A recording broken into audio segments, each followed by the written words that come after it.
The ex-girlfriend is a cat, and the billionaire is mine. Chapter 1. Want some? I flashed my toned arm. I was talking to the only mosquito in the office. My billionaire fiancé was in a meeting, and I was bored out of my mind. Chapter 2. I am Sandy. Fiancé to Christian, the absolute king of the corporate world. I have tons of great qualities: sweet, kind, smart, and empathetic. But because I have a massive sense of humor, everyone just calls me a meme queen. Meme queens don't usually get romance, but hey, I got a billionaire fiancé. Chapter 3. Sandy, what on earth are you wearing? Sitting in his massive luxury leather chair, Christian kicked his legs, spun the chair a perfect 360 degrees, raised an eyebrow, and demanded in his deep voice. I replied, camouflage. Christian scoffed. You are my woman. Who allowed you to wear trash like that? I shrugged. Well, it's for college orientation week. I looked down, totally baffled. Sure, the fabric was cheap, it had loose threads, and the color washed out easily, but it wasn't that bad. He grabbed a loose thread on my shirt, pulled me close, and whispered right into my ear in that gravelly voice, I don't allow it. Letting go of my stubborn thread, Christian leaned back and pressed the intercom. Secretary Donna, call the college dean. I started, but Christian raised an eyebrow, pressed his index finger gently against my lips, and said smoothly, don't mention it. Then he walked out of the room with a confident, breezy stride. I stood there, frozen. But babe. Orientation week ended today. Billionaire CEOs truly never listen to a single word anyone says. Chapter 4. My mind was racing. But the man in front of me turned around, looking down his nose at me. Why are you just standing there?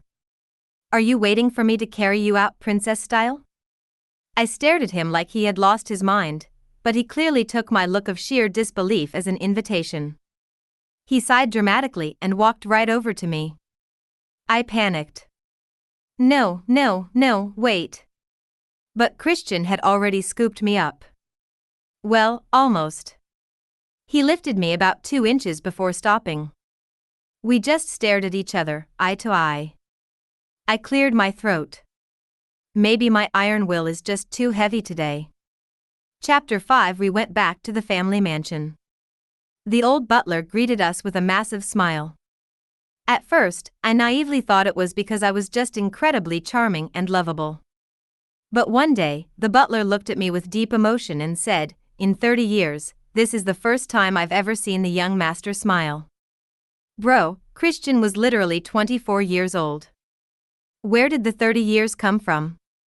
You are the first woman the young master has ever brought home. I stared at him. Secretary Donna and Christian's own mother literally walked in and out of this house every single day. Whatever. Everything in this house is a simulation. Chapter 6. The food at Christian's place was absolutely elite. Every time I ate here, I could sleep like a baby without needing a midnight snack. This buffalo chicken wing was amazing. Wait. What did I just swallow? I looked at Christian, trying to look as cute and helpless as possible. Can you give me a French kiss right now? Christian's face instantly flushed red. He let out a loud, awkward cough to cover his embarrassment. Baby, you're playing with fire. I couldn't wait for him. I jammed my own fingers straight down my throat. Christian panicked, jumped out of his chair, and sprinted across the 30-foot-long dining table to save me. He wasn't an Olympic sprinter, but he made it across that table in about 2 seconds flat. By the time he reached me, I had already coughed up the chicken bone. Yeah, turns out a finger works way faster than a French kiss. Chapter 7. I sat there eating and thinking. I couldn't fix my terrible habit of inhaling food like a vacuum, but I needed to make sure this tragedy didn't happen again. Look at me, Christian commanded. I looked up, completely clueless. Christian was frowning deeply, his handsome face looking fiercely intense as he said coldly, "Never do something that dangerous again." Do you know how worried I was? I stared at his perfect face, thought about it for a long, hard minute, and finally made up my mind. Maybe you should just go take a Heimlich maneuver certification class? Christian looked at me like I was speaking alien. Chapter 8. After dinner, Christian drove me home. We sat on opposite sides of the back seat. I was silently playing the snake game on my phone in the dark. Right before we pulled up to my place, Christian finally opened those beautiful eyes of his, though I couldn't tell if he was actually resting or just trying to look cool. "My ex is coming back from Paris," Christian said suddenly. "Oh," I replied. "See? I knew it. Meme queens never get the romantic happy ending. In a billionaire's love story, I was destined to be a side character." I let out a heavy sigh. But Christian continued, "So, get yourself ready." Oh, I would get ready. As the fiancé in a fake relationship, there was no way a wicked mother-in-law was going to slap a $10 million check on my face and tell me to leave her son. The only way to keep my dignity as a fake socialite was to step aside and let the true lovers unite. Chapter 9. Christian handed me a box of pastries from the seat next to him. "I noticed you liked these during dinner." I took the bag from him, feeling incredibly guilty, like I was accepting stolen goods. I got it. This was the billionaire's way of buying my silence and cooperation. I've always been a pragmatic girl. Why wouldn't I bow down to the almighty dollar? But still. "I'll step aside for you too," I said tentatively. "Can I get a $10 million breakup fee for being so cooperative?" Christian's hand instantly tightened around the handle of the pastry bag. His eyes locked onto mine with a gaze so piercing and freezing cold that it actually made me shiver. "Did I ever say we were breaking up?" he growled. Chapter 10. Wow. That was the first time I'd ever heard someone sound so proud of trying to play two girls at once. Did he expect a good, law-abiding citizen like me to help cover up his affair? No way. Go marry your ex. Don't stand in the way of me making a fortune and becoming a rich bachelorette. I snapped. Christian reached out with his long fingers, gripped my chin, and pulled my face inches from his. He was drop-dead gorgeous, but I refused to back down.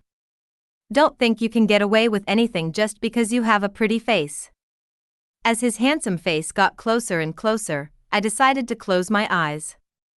I started reciting the alphabet backward in my head to keep myself from being seduced by his looks. Then, a low whisper brushed against my ear. "You want to break up with me so badly that you're trying to force me to marry a cat?" Wait. A cat? Chapter 11. She's not your ex-girlfriend? The second the question left my mouth, it hit me. Christian did have a white cat. Because I visited his place all the time for food and was terrified of cats, Christian had temporarily sent his cat to his grandmother's house. And that cat's name was literally Angel? I gave an awkward, guilty smile. While acting fragile on the outside, I secretly used maximum force to rip the pastry bag out of his hand. Taking advantage of the momentum, I threw myself into his chest, wiggling like a worm and making weird, dramatic whining noises. "Oh, Christian, baby, I was just a tiny bit jealous of Angel." I freed one hand, balled it into a fist, and started playfully pounding his chest.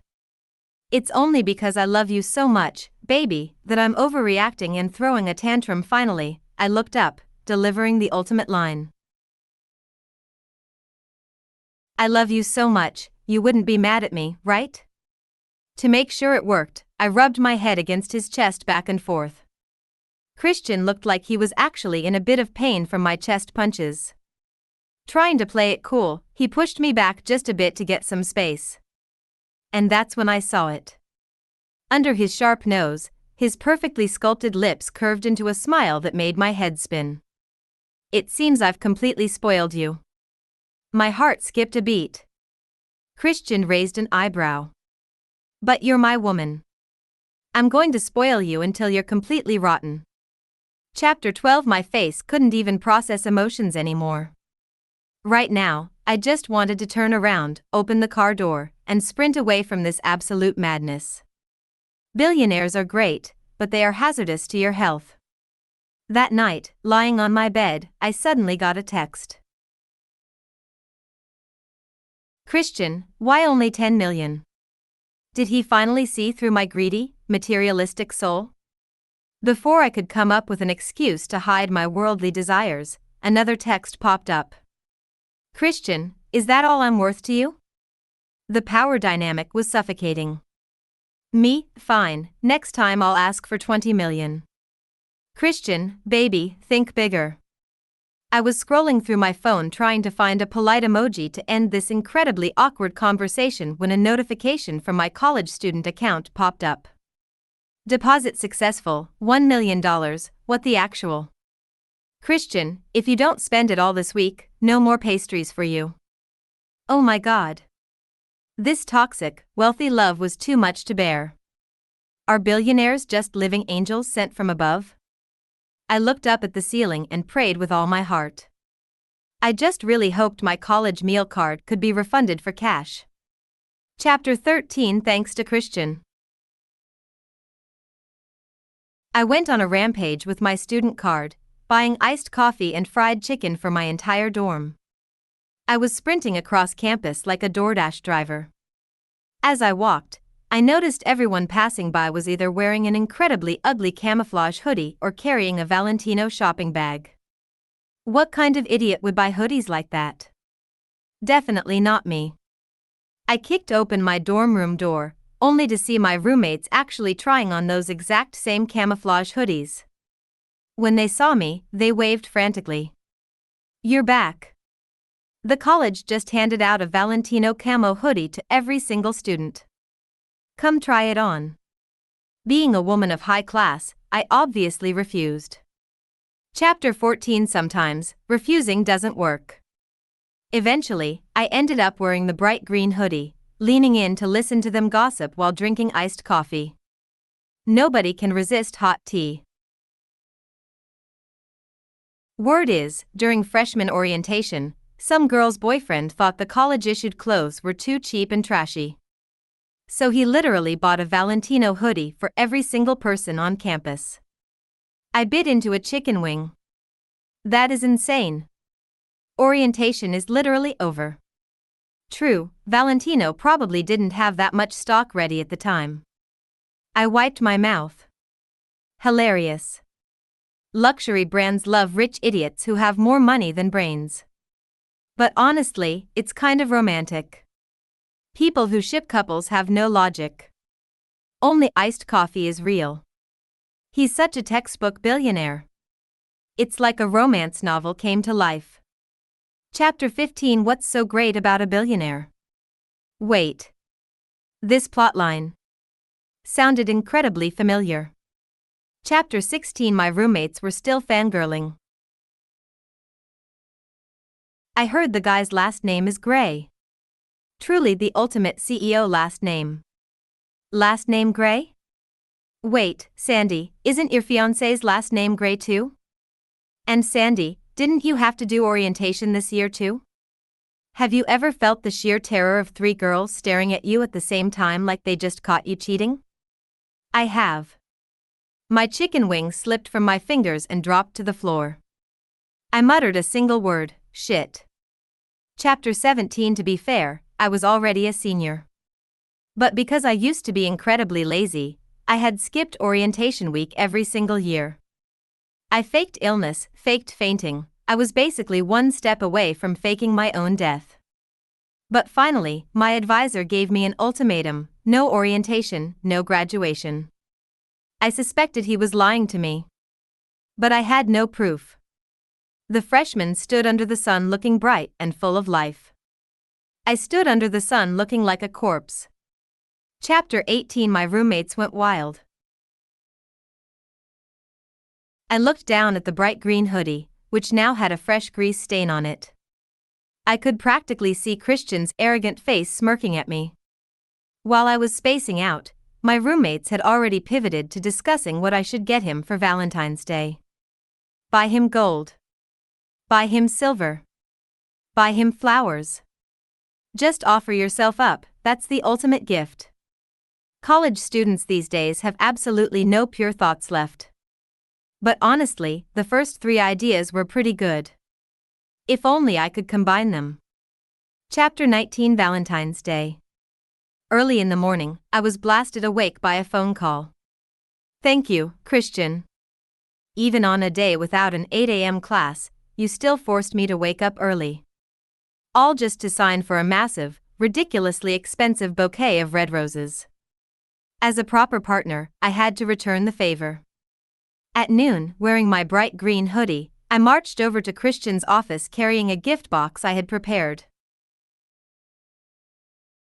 Christian said, "Happy Valentine's Day. Open your gift." I opened it. It was a Cartier love bracelet in rose gold, yellow gold, and white gold, fully paved with diamonds. Classic him. Christian leaned in close, his long index finger slowly tapping the desk. Are you satisfied with what you see? Chapter 20 Huh? Good thing I came prepared. Excitedly, I slammed my gift box onto the desk. I looked into Christian's eyes, which were filled with 30% coldness, 40% arrogance, 20% detachment, and 10% pure anticipation. I opened my box. Herbal detox tea packets. I did a dramatic hand flourish and waved a box right in front of his eyes. Clears heat, flushes toxins, regulates digestion, and completely cures constipation. I gave him a cheeky wink. Good for you, good for me, Christian. He went completely silent. He was moved. He was choked up with emotion. See? Even the most powerful billionaire is utterly defenseless against raw, unfiltered care. This round definitely went to me. Chapter 21 That evening, Christian and I went back to the family estate for dinner. Christian was working in his study, so I wandered out to the garden out of boredom. Under the swing set, I found something that looked exactly like a bulb of garlic. Wow, turns out even a billionaire's garden grows garlic.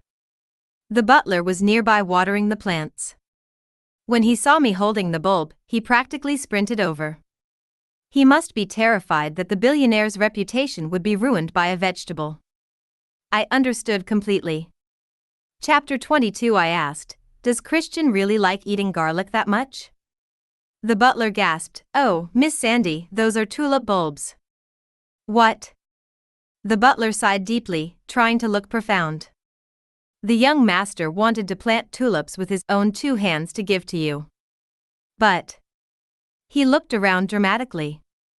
But he refused to let any of us help. He insisted on doing it himself, and now that entire patch of dirt is just a graveyard of dead bulbs. I looked over at the single patch of bare brown dirt right in the middle of a beautiful sea of flowers, and I wanted to laugh. But at the same time, this completely chaotic attempt at romance made my nose tingle a little. Honestly, I had always been pessimistic about our relationship. Even though I constantly complained about his over-the-top billionaire behavior, deep down, I felt like this whole thing had no future. I was terrified of getting emotionally invested and getting hurt, so I chose not to invest at all. Chapter 23 But even if romance can be faked, a racing heartbeat doesn't lie, right? Maybe I had been wrong this whole time. In a relationship, being passionate and honest isn't stupid. Hiding your feelings and hesitating is what's foolish. Chapter 24 Holding that garlic-looking tulip bulb, I sprinted back to his study at a speed that was honestly impressive for me. As I ran, I realized this was probably my entire cardio workout for the week. I threw the door open without knocking, catching Christian with a deep frown on his face. The moment he saw it was me, his expression softened. Why do you never knock? But there wasn't a hint of anger in his voice. I was completely out of breath, holding up the bulb like a trophy, terrified I was about to pass out. I panted, let's live together until we're 90. The moment the words left my mouth, Bleg, don't misinterpret this. It was just because I ran too fast and stopped too suddenly, causing an instant wave of nausea. Christian was visibly terrified. He lunged out of his seat, rushing over to pat my back. What's wrong? I'm calling the family doctor right now for a full medical checkup. He reached for his phone with his other hand. I grabbed his hand. Looking deeply into his eyes, I said with ultimate emotion, morning sickness. Don't worry about it. Christian? Chapter 25. I was fully committed to the bit now. Gently stroking my stomach, which was actually just bloated from eating way too many snacks earlier, I gave a gentle, motherly smile. The doctor said it's twins. A boy and a girl. Then I heard a sudden, sharp chuckle. Christian smiled. His beautiful face broke into a gorgeous, dimpled grin. Faced with that level of hotness, I had to admit I was a total simp. Interesting, Christian murmured. He scanned me from head to toe, and suddenly, a gut feeling told me I was in deep trouble. Chapter 26. Christian, I said, my voice trembling slightly. Yeah, he murmured, moving his hand from my back down to my waist. Oh my God, Christian was no longer acting like a pure, innocent gentleman. He used to be so polite. But I have to admit, I was secretly kind of excited. Chapter 27. He slowly lowered his head until we were inches apart. I could literally feel the heat radiating from his chest and the fast pace of his heartbeat. This was so intense. He cupped my face, gently tucking a stray piece of hair behind my ear. My body shivered slightly. He kissed me. It was cool and incredibly soft. It felt like jelly, and without thinking, I bit down gently. As our lips locked, reality hit me like a truck. I have lost my mind. Chapter 28. The usually composed man looked stunned too. He slowly let go of his grip on my waist. But of course, a billionaire's core skill is acting completely unbothered. He recovered his cool instantly. His warm breath brushed against my ear as his voice dropped low. When exactly did we conceive these kids? How come I didn't know about it? Me. Bro, I was just acting. You didn't need to take it literally. Chapter 29. He brushed his lips against mine again, whispering, there's no time like the present. Why don't we? Okay, turns out I was a fake simp. I panicked. I awkwardly wriggled out from under his arm. Completely incoherent, I blurted out, my parents are super strict. I'll owe you the twins for now. And then I fled the scene. As I ran, I could hear Christian's wicked, incredibly attractive laughter echoing behind me. Whatever. We have plenty of time. Chapter 30. Once I knew how I felt, I couldn't wait to get validation from him. During dinner, I kept bothering him, trying to get him to say I love you. But all I got was his cold, robotic voice saying, don't talk while eating.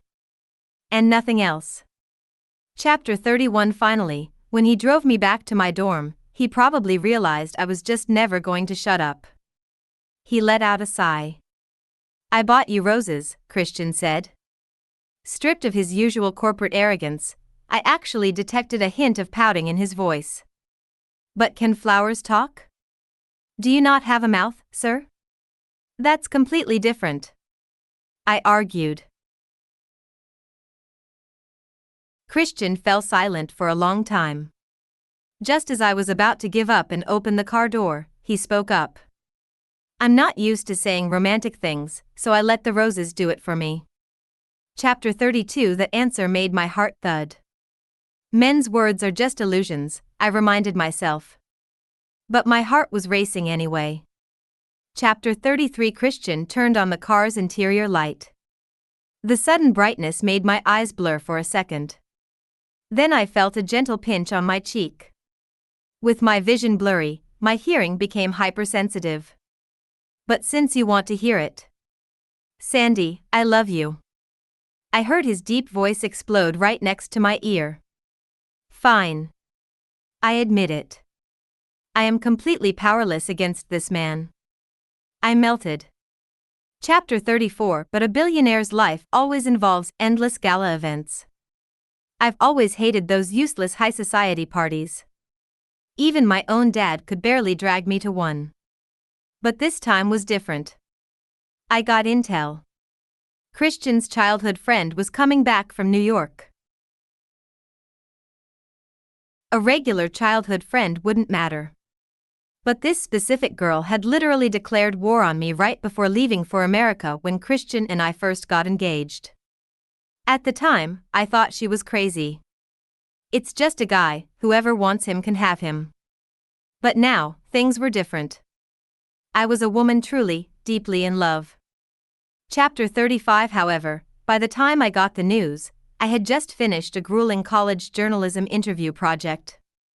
Secretary Donna was the one who tipped me off. I panicked, threw myself into a taxi, and started cursing Christian in my head. His childhood bestie is back and he didn't even ask me to be his date. What a terrible man. I completely forgot that the last time Christian asked me to be his date, I had aggressively refused and listed a million reasons why I despised high society events. Since then, Christian attended every single event alone with Secretary Donna, never bringing a female date. Chapter 36. The moment I reached the venue entrance, I realized I had messed up. In my athletic jacket and jeans, I looked like I was just lost and looking for a bathroom, not attending a luxury gala. But whatever, I have a VIP face. I scanned the room and instantly locked eyes with Christian. He walked over to me, looking pretty shocked. I ignored his surprised look, wrapped my arm firmly around his, and stared directly at his childhood friend. She was wearing flawless makeup, looking elegant, rich, and stunning. I immediately regretted my impulsive behavior. I should have come with a full glam squad and a ball gown. Chapter 37. The moment the pretty girl opened her mouth, the passive-aggressive drama began. Christian, it's been so long since I've seen your fiancé. Why don't you reintroduce us? So fake. When she declared war on me back then, she wasn't this polite. Who wants to get to know you? Christian spoke up. No need. She doesn't usually like these kinds of parties anyway. All you need to know is that she's my fiancé. Chapter 38. The pretty childhood friend gave an awkward smile, tossing her hair. Well, arranged marriages definitely have their perks. Though back in school, I never would have guessed Sandy would be your type. I sneered internally. Did you work as a sewing machine in your past life? I asked smoothly. Having lived in America for so long, she clearly didn't get modern internet slang. So I generously enlightened her. Because you are absolute royalty at throwing shade and putting people down. Christian didn't even try to hide his amusement. He laughed out loud and wrapped his arm around me. I don't have a type. I just like Sandy. Oh ho ho, that felt amazing. Even though it felt a little mean to bully someone who clearly didn't understand the slang, a girl can't be blindly nice all the time. Chapter 39. Christian and I sneaked away together. Well, we basically just found a quiet corner. Feeling pretty proud of myself but trying to act classy, I gave Christian's arm a little squeeze. Was it really okay for you to take my side so blatantly like that? Christian looked down at me, completely serious. I wasn't taking your side. Oh, still trying to play the cold CEO, huh? Christian continued, I was just being completely, unashamedly biased toward you. Chapter 40. Wow. I crossed my arms and looked Christian up and down. Your flirting game has skyrocketed. Did you take a masterclass? Christian actually looked proud of himself, like he had just won an award. He ran a hand through his hair. No masterclass. I just found some time to read through the TikTok pickup lines document Secretary Donna printed out for me. Me. I knew it. The guy who used to only say sentences like woman, you are bold, couldn't possibly upgrade this fast on his own. Chapter 41. Looking at him like this, I realized I had overthought everything. Why do women stress themselves out over drama? I could have just gone back to my dorm and taken a nap after my project. Seriously, romance makes your brain melt. Chapter 42. I couldn't survive until the end of the gala, so I wanted to leave early. Christian called a car and waited on the curb with me. I grumbled, if I knew, I wouldn't have worn something so basic. I should have dressed up to completely shut the place down. Christian looked at the navigation map on his phone and replied softly, "You're not basic." I rolled my eyes at him. "You're blinded by love." Christian looked up. When I'm in love, that's exactly how my brain is supposed to work. Honestly, flawless logic. Chapter 43. The car pulled up. Christian opened the door and shielded the roof with his hand so I wouldn't hit my head. As I climbed in, he leaned down, looking straight into my eyes. "My love doesn't require you to be extraordinary. Just do whatever makes you comfortable, and I will love you regardless." The streetlights shone down on him, making him look like he was literally glowing. His eyes were incredibly dark and tender. I felt like he was definitely going to kiss me the next second. I closed my eyes, waiting for that soft touch. Chapter 44. Slam, he shut the door. He literally just sent me away. The atmosphere was so perfect a second ago. I misjudged Christian. He isn't blinded by love. He's just an idiot. Chapter 45. My phone buzzed. "Christian, text me when you get back to campus." I was still annoyed. "Me, was that speech earlier also from your TikTok document?" Christian, "No, the screen showed typing." Christian, "It was just raw emotion." I burst out laughing. And he claimed he wasn't good at saying romantic things? I reread the texts back and forth a few times. Fine, I admit it, my brain has melted too. Christian and I are a perfect match. Chapter 46. Christian and I were blissfully happy for the next semester. And finally, I graduated. I originally wanted to hold my diploma in one hand and a marriage certificate in the other. But the wedding date was set for September 9th. So between the wedding and the graduation trip came first.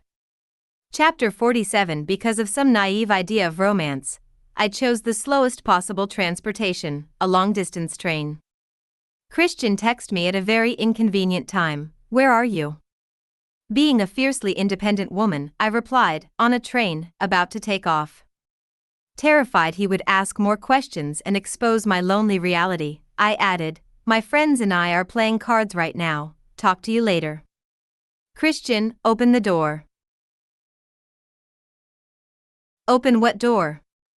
Did he not understand that making up an excuse is an adult's way of saying no? Did he think he was a superhero who could just appear out of thin air? Chapter 48. I opened the door anyway. The door slid open to reveal a crisp white shirt stretched tight over a very solid chest. Gulp, I looked up. It was Christian. It was actually Christian. My face must have looked incredibly stupid. "What are you doing here?" Christian squeezed through the doorway, shut the door behind him, and trapped me against the wall. The technical term for this is a wall slam. Christian said, "I don't allow my woman to travel alone." Great. The TikTok lines went completely out the window. We were right back to square one. Chapter 49. But honestly, when everyone flakes on you, and one person stands up and says, "I'll go with you," it doesn't matter how cringe their delivery is. The meaning behind it is deeply moving. Except, "Are you sure you want to ride this train with me for 2 full days?" I asked, looking at him standing there completely empty-handed. "Did you even bring a toothbrush?" Christian's face froze. For a split second, I felt like he wanted to jump off the moving train. But the train had already left the station. Chapter 50. Keeping his hair clean was a billionaire's final stand of dignity. Watching a 6 feet 1 inch man bending completely double over a tiny train sink, trying to wash his hair with freezing cold water, was a sight. But what was even worse was that we didn't have a hairdryer. Christian spent until 2 a.m. violently shaking his head around like a DJ at a club just to get his short hair dry. During the chaos, an old lady dressed in bright, flashy clothes from the cabin next door actually knocked on our door. Looking like someone who had seen it all, she whispered, "Young people, try to pace yourselves." Me. Chapter 51. We finally reached our destination the next evening. In the middle of the night, I was woken up by the sound of Christian taking a shower in the hotel bathroom. Bro, it is way too late for thirst traps. A guy needs to protect himself when he's out. As water droplets ran down his abs, I swallowed hard. Then he looked at me and said, "It's freezing." What? Shouldn't the standard plot be that the billionaire is overwhelmed with desire, and to protect his girl, he takes a freezing cold shower for 30 minutes? Why did it turn into a steaming hot shower instead? But Christian's face was flush in a way that looked totally unnatural. Are you getting sick? Chapter 52. Turns out I was a medical genius. It was the middle of the night, and no delivery apps were running. The only thing open downstairs was a traditional holistic pharmacy.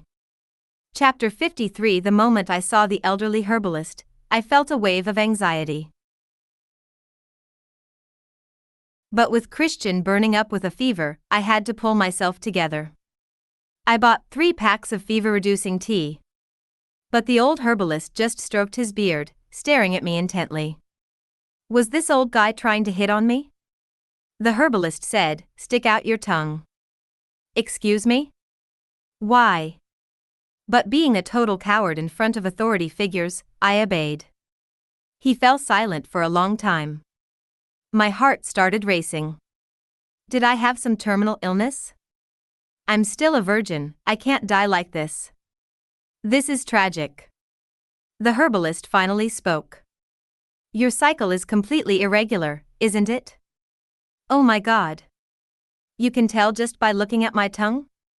Chapter 54. I was humbled. I ended up buying 5 more packs of health-regulating tea and even signed up for a membership card. The cold wind blew against my face outside, snapping me back to reality. The wind blew away my hair, and the herbalist blew away my entire bank account balance. Chapter 55. I knew Christian hated bitter things. But since it was the middle of the night, I couldn't buy any candy. He frowned deeply, choked down the bitter tea, and immediately slammed his mouth onto mine. He must have been completely delirious from the fever to pull a move like that. But wow, that tea was truly disgusting. Which absolute psychopath invented the romance trope of feeding medicine through a kiss? Chapter 56. I have to admit, Christian's immune system was elite.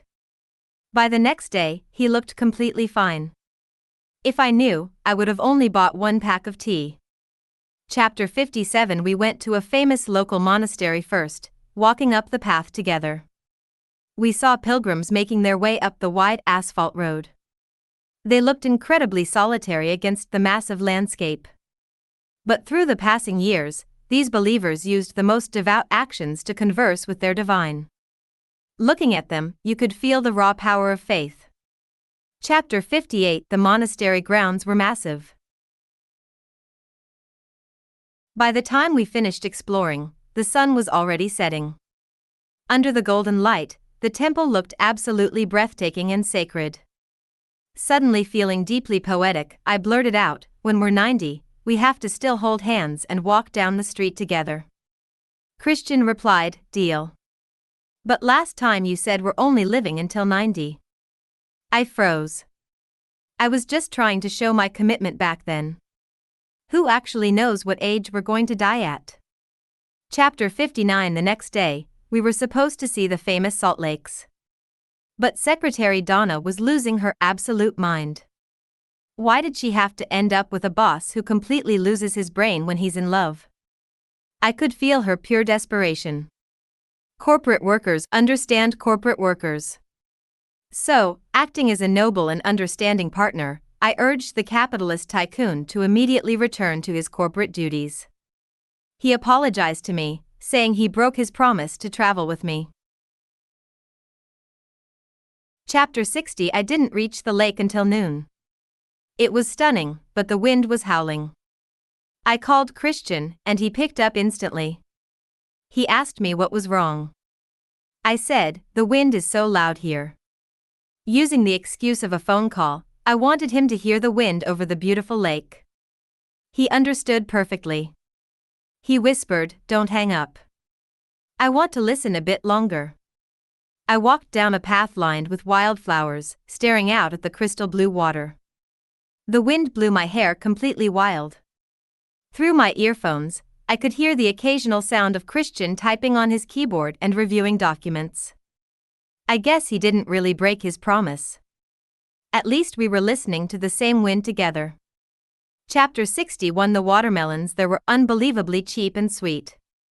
I shipped 2 massive boxes back home.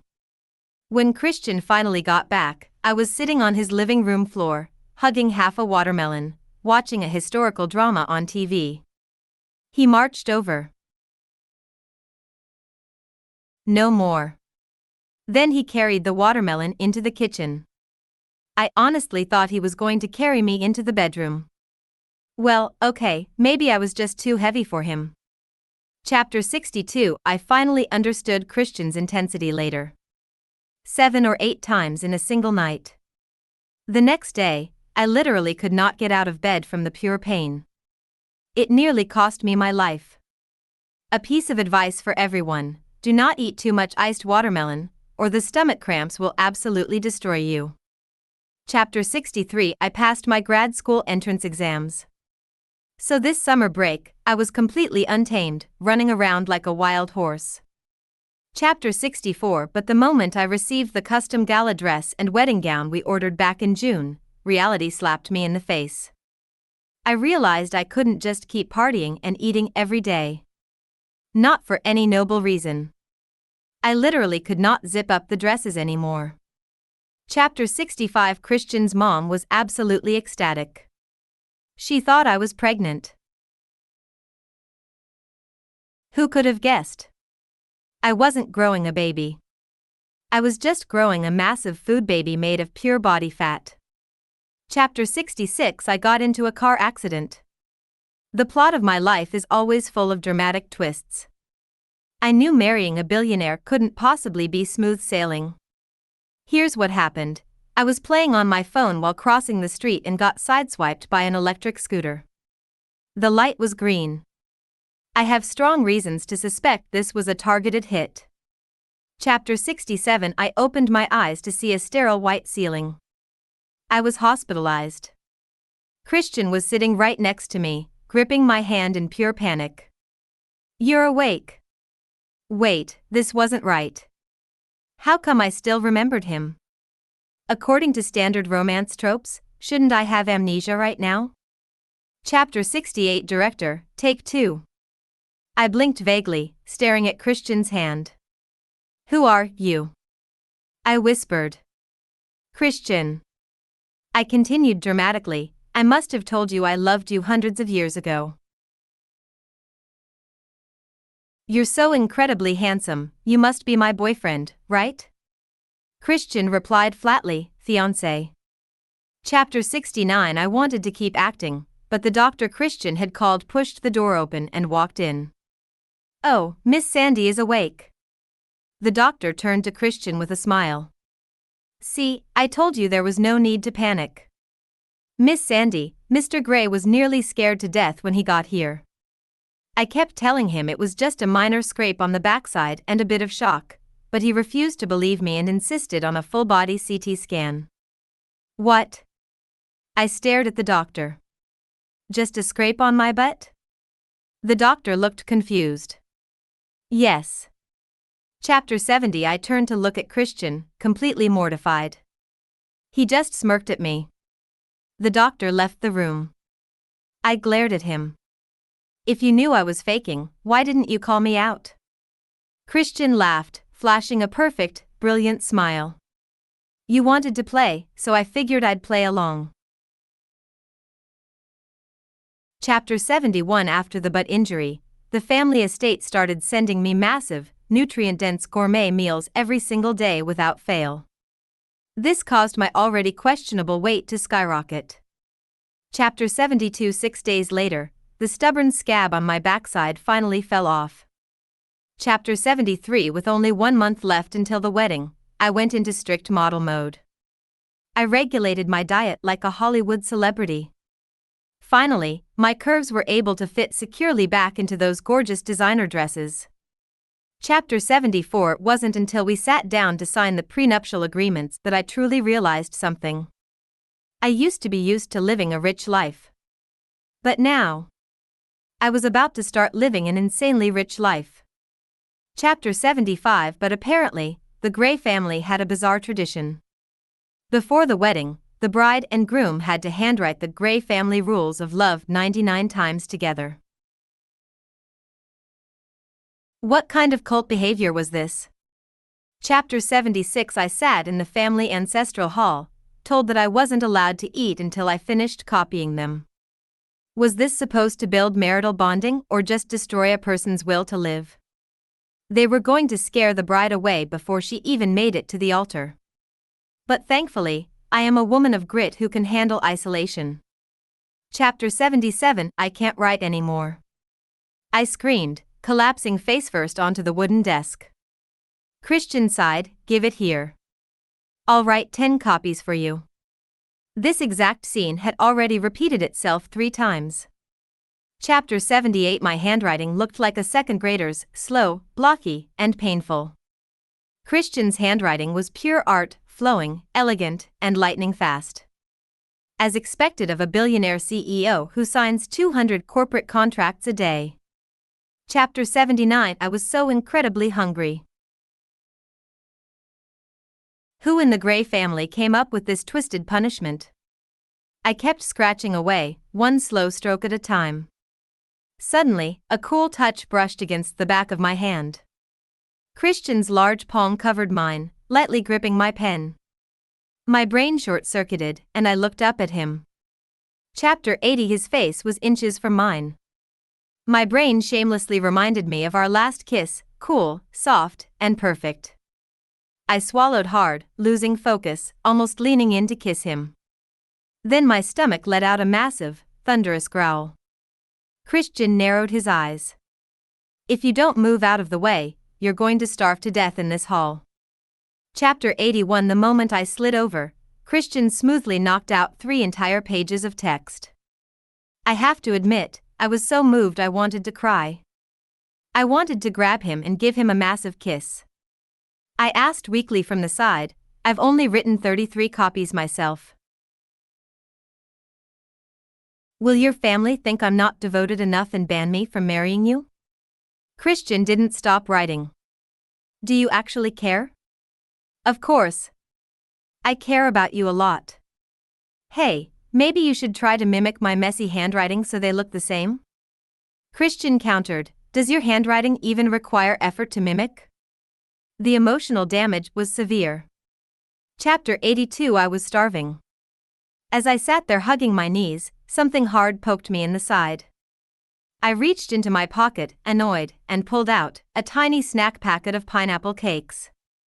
Carefully, I tore open the wrapper, revealing a pile of crumbs. I broke off the largest remaining piece and held it up to Christian's mouth. Christian had rarely been hand-fed by anyone in his life. But since I kept holding it there, he couldn't exactly refuse. He bit down, taking the crumbly piece into his mouth. His soft lips brushed against my fingertips. I felt my face heat up instantly. Chapter 83. I don't even know when I fell asleep. Christian reached out and gently brushed a stray lock of hair away from my eyes. It was late afternoon. The orange sunlight streamed through the windows, casting dancing shadows across the room. He must have worried the light was too bright for me, because he stretched out his palm, shielding my eyes from the sun. Chapter 84. So when I finally opened my eyes, the first thing I saw was Christian's clean, pale hand hovering right over my face, blocking the glare. Chapter 85. We finally finished copying all 99 sets. According to tradition, the bride and groom weren't allowed to see each other for 3 days before the wedding. I thought I could go home and finally rest, but instead, I was dragged into endless makeup trials and rehearsal run-throughs. The schedule was practically burned into my DNA. The day before the wedding, I was dragged out of bed at 5 a.m. But after the brutal makeup process was finished and I saw Christian standing there looking like an absolute prince, I felt like all the suffering was worth it. At least looking like this, it didn't look like I was totally out of his league physically. Chapter 86. I had memorized my own wedding vows perfectly. I assumed Christian's vows would be just like mine, a bunch of generic, polite phrases copy-pasted together like a college graduation thesis. But instead, he looked at me and said, "I am a man who always knows exactly what to do and what to say. But right now, words completely fail me. Sandy, I can't accurately describe the sheer scale of what I'm feeling right now. But I am going to spend the rest of my life ensuring you know the absolute depth of my explosive, uncontrollable, and ever-growing love for you." The ring slid onto my finger. Our lips met. The ritual was complete. But to me, it felt less like a ceremony and more like a permanent promise to one another. The kiss was our official seal, binding us instantly. Human beings are inherently selfish creatures. But I truly believe we will love each other forever. At least at this exact moment, I know we will. Chapter 87. Bonus Chapter 1. Christian's Perspective. I am Christian. Sandy always believed our relationship was just a cold, arranged marriage forced upon us by our parents. But it wasn't. I was the one who begged for this marriage. I first met Sandy when I was 22 years old. Chapter 88. That day was the welcome home gala for my return to the country, and also my official inauguration as the managing director of the Grey Group. I had been naturally intelligent since childhood, carrying the heavy expectations of my entire family. By 22, I had already finished my dual master's degrees in finance and law before coming home. In everyone's eyes, I was a prodigy.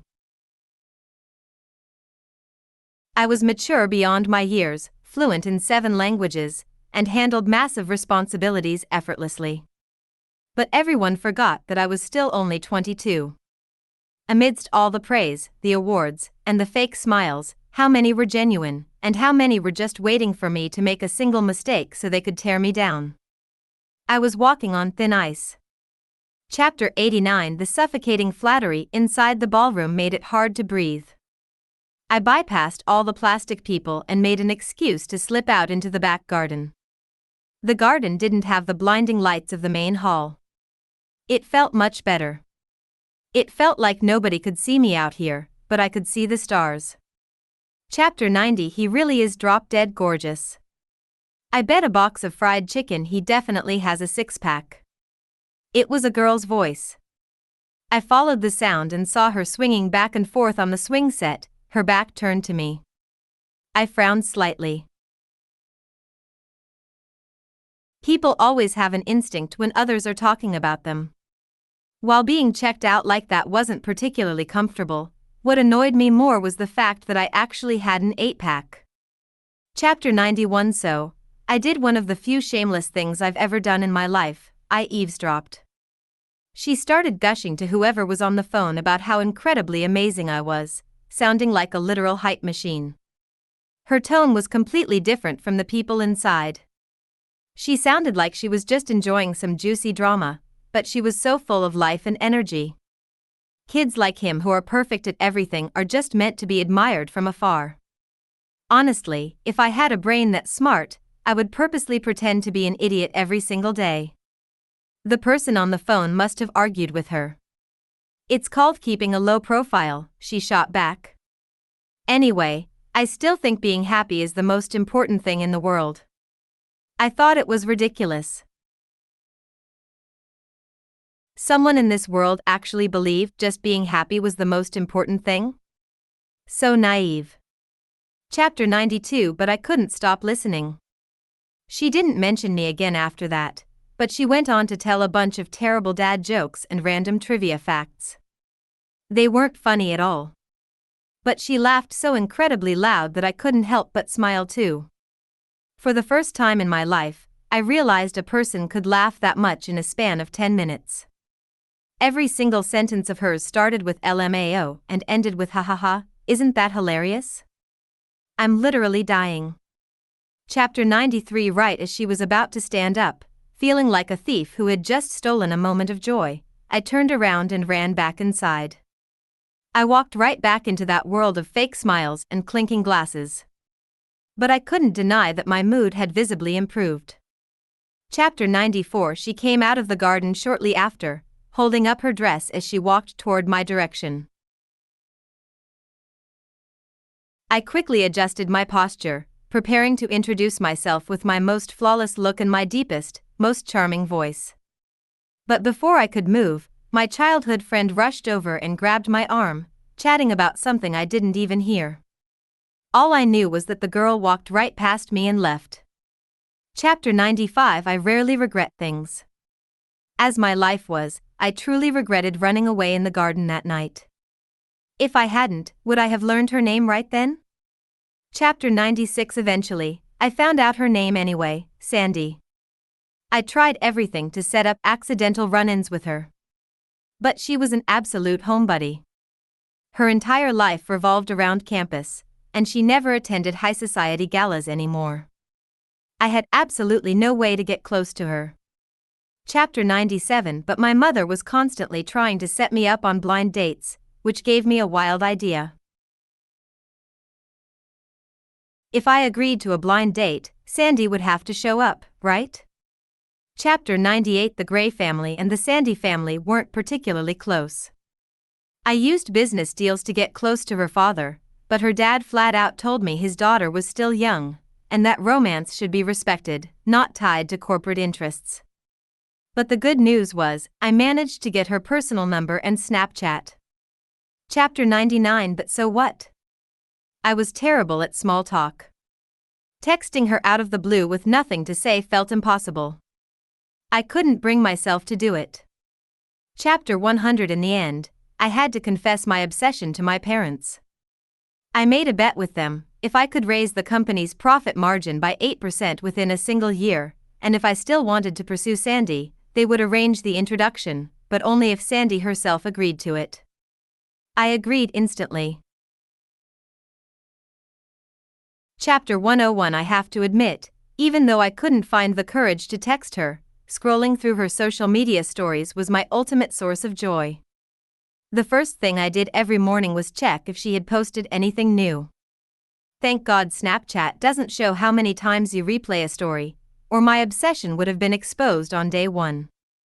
Once, I found one of her posts so hilarious that even Secretary Donna asked me what I was smiling at. I generously shared it with her, but she just stared at me blankly and asked, "That's it?" That's when it hit me.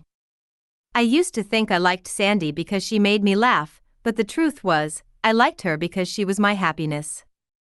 Chapter 102. Long story short, I successfully cleared my profit targets. Sandy was incredibly cooperative with the arrangement, and our wedding date was set smoothly. Secretary Donna found me a mountain of billionaire romance novels to study, claiming it was critical research for my love life. I read through them carefully, looking at the utterly unhinged plotlines, wondering if Sandy would actually like that kind of stuff. Secretary Donna swore up and down, "Trust me, boss. Girls eat this up." Chapter 103. Sandy showed up to see me wearing that ridiculous camouflage outfit. I decided to test out the classic billionaire romance formula, using her name plus an imperative command. But Sandy's expression looked like she had just swallowed a fly. Chapter 104. I messed up again. Turns out commanding tones just sound aggressive. But the text style was kind of addictive. Billionaire formula number 2, her name plus a rhetorical question. Chapter 105. I planned to flawlessly sweep her off her feet. No girl can resist a princess-style carry. The only problem was, I actually needed to lift her first. Chapter 106. It was deeply humiliating. How could I not even lift the girl I loved? She only weighed like 120 pounds. Chapter 107. That day at dinner, she completely blindsided me. She suddenly asked if we could French kiss. It felt like my hidden feelings had been violently exposed. I completely panicked. How could she be so bold? But turns out, she was just choking on a chicken bone. Chapter 108. My grandmother didn't want to take care of Angel, that fat white cat, anymore. I needed to bring her back to my place. But since Sandy was terrified of cats, I wanted to give her a heads up first. But why on earth did she try to break up with me over a cat? Thank God it was just a misunderstanding. Chapter 109. But when she said she was jealous, could I take that to mean she actually liked me even just a little bit? Chapter 110. Valentine's Day arrived. But my tulips still hadn't bloomed. The florist told me all I had to do was put them in the dirt and water them. But they just refused to grow.